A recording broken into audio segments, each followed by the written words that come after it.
Hello everyone, my name is Akshat Chaure and continuing with hashtag DrGViswanathan's challenge. Question number 25.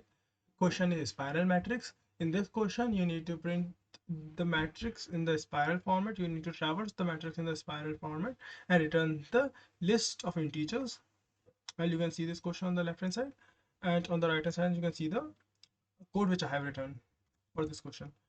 So it's kind of an like medium ranged question, and in this time an interesting thing happened. When I submitted the answer, I get this: sorry, there are not enough accepted submissions to show you the data. I don't know you have ever like get this or not, but yeah.